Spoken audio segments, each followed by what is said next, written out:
Hello and welcome back to the second lesson of IELTS for Beginners course.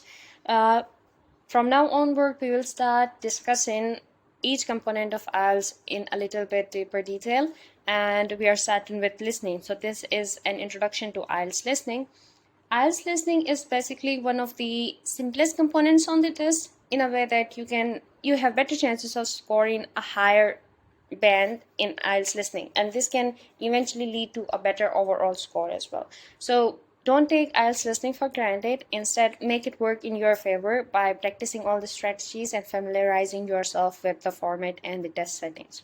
Now let's understand what IELTS listening is. Like many other IELTS test components, IELTS listening consists of 4 sections. This means you will hear 4 different audios, followed by a number of questions. There will be total 40 questions that you will have to answer, and your score will be out of 40. The number of answers you'd get correct out of 40, and then you will get a band depending on whatever your score is. IELTS listening is focused on evaluating your ability to understand spoken English. Okay, for example, in everyday life, we come across different conversations, different monologues, and different spoken words. So it actually tests how fluent or how efficiently you can extract information from that spoken language. If you listen to something, are you able to understand it? And are you able to extract specific information from whatever that you have listened to? This is what is actually being tested. So you have to keep that in mind. Audio types, there will be different audio types, and there will be different accents as well. Although the most of the recordings are quite simple, the speaker, whoever it is in the audio, speaks at a lower speed, and they also often try to mask their accent to make the speech much more clearer. But at times there are different accents, and sometimes it might get quite confusing if you are not really used to English listening. So for this part, you actually have to practice listening a lot, and just not IELTS listening, other listening materials as well, maybe lectures, songs, and even podcasts. Those are better to train yourself with different accents and getting yourself used to listening to English language. Now for the next part, the formats of IELTS listening is also really essential. Out of the 4 audios that you will have to listen, there will be 2 monologues and 2 conversations. The first audio that you will listen to would be a conversation between 2 or 3 people, and it will be a social conversation. For example, you might hear a telephone call where one person is asking about how to get to a certain place, or how to get a room for rent, or how to fill in a library form, whatever it is. Okay, it's an everyday context related conversation, and it will be a simple topic they will be discussing. You will have to fill a form or some details depending on what the conversation is. The next part will be a monologue.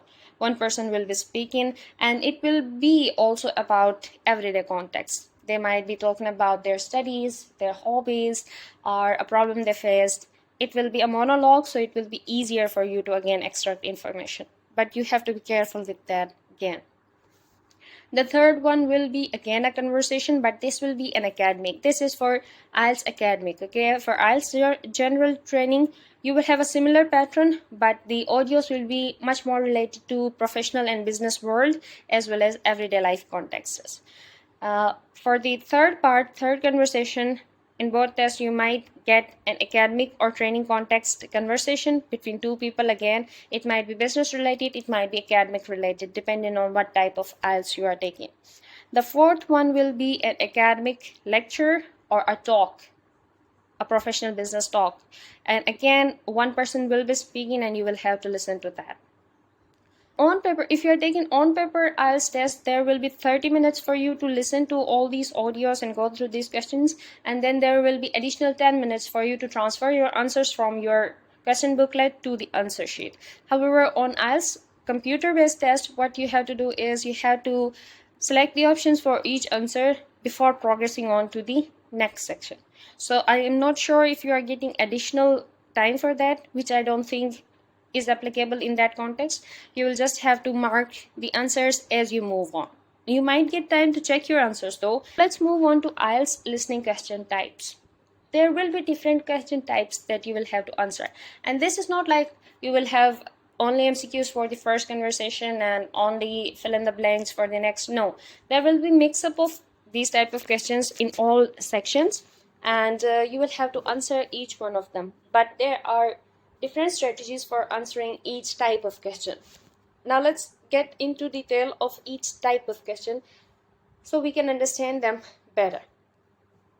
The first one, this is a mostly fill in the blanks type of questions. You will often get these type of questions with your first conversation often, but not every time. You might get different questions as well, but this is fill in type of question. You'll have to check the instruction, which in this case is write one word and or a number only, which means you can only write one word or a number, not more than that. In IELTS listening, you have to be careful of how many words you put in your answer sheet, right?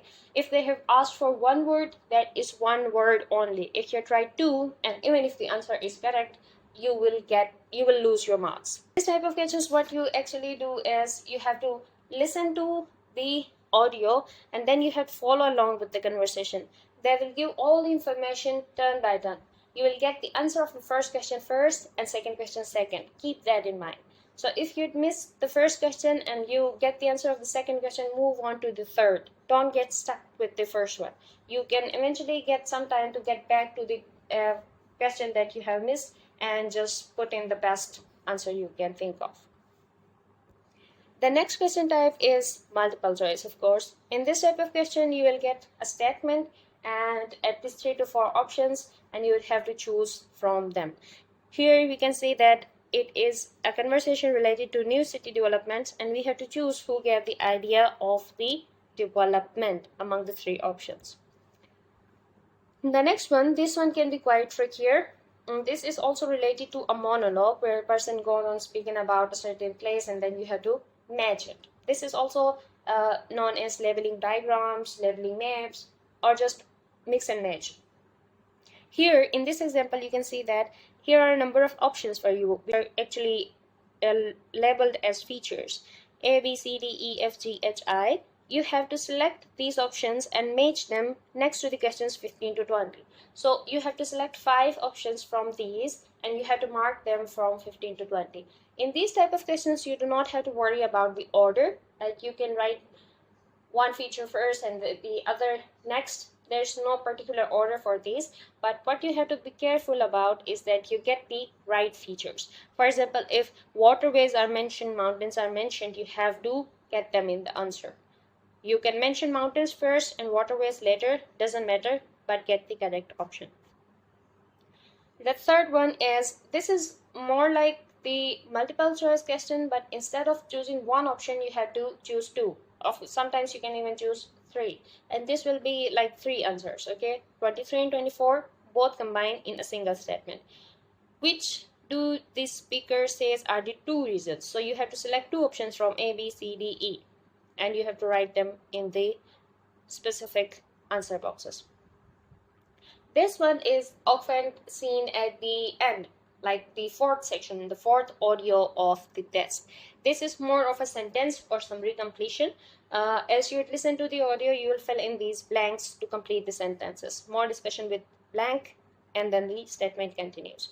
This is often, as I said, part of the last section of the test, the 4th, the academic monologue one. Now, those are the major question types, and for each question type, what you have to keep in mind is that you will get all the answers in the audio and all the answers will be mentioned as the questions. First answer first, second answer second. So just listen to the keywords. You will get additional time before the audio is played to look at the questions. Use that time wisely and go through as many questions as you can. Okay, and as you go through those questions, keep in mind what you have to listen to. So pick up that keywords and you can get those answers easily. For example, if the question is about the name of the person, listen to the mention in somewhere in the introduction. They would say their name somehow, anyhow. Okay, if not the person themselves, the other one who is asking them would ask, is your name blank? And then they can either say yes or no. Sometimes the speaker might say yes and then later change on their words, so be careful of that as well. For example, if someone asks me, is your name Lucy? I'd say yes. Oh no, wait, sorry, that was my surname. My actual name is, and then I'd say my real name. So be careful of that trick as well. Predict answers before listening. This is again when you get time to read your questions. As you read through the questions, predict what type of answer there can be. For example, if you are filling in the address and they are like street blank and then the name of the town, you can say that there will be a particular number, so you have to listen to that number. Or if they are talking about the extinction of dinosaurs, okay, there will be certain dates, there will be certain reasons, effects, and causes. All of those will be mentioned, so you can predict answers as you go through the questions.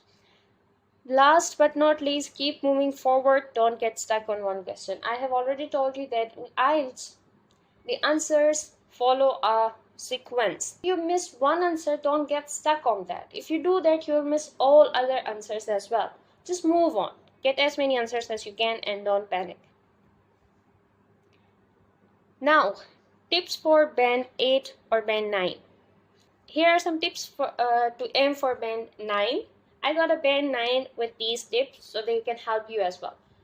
The first one is practice active listening. Now, what do we mean by active listening? You actually have to listen to whatever it is that is being played. Let's say if you're listening to an English song, whatever song that you might like, listen to the lyrics. Try to see if you can actually get the lyrics right. Or if you're watching a show, don't turn on the subtitles and just try to see how much you can get just with the way they are speaking. If you're stuck with certain words, if you think that a certain accent is difficult, practice that accent even more. Most of the time in IELTS listening, you will get American accent, British accent, Australian and Canadian accents, most probably. So focus on those accents. Focus on spelling and grammar. This is really crucial. Let's say you have to write a name in the blank and the name is Lucy, and instead of a capital L, you start with a small l. You will lose your mark. It will not be counted as right? The spelling and the grammar matters. So one tip that I think is helpful is to write in all capital letters whenever you are writing your answers. Double check your answers. Always double check your answers. This is crucial. If you've written something, do check if it matches that context. For example, if it is an address, there should be an address, not name of the person, right? That's obvious. So do double check your answers. And that's all for IELTS listening. Now, in the next lecture, we will focus on IELTS reading. See you in the next lesson. Take care.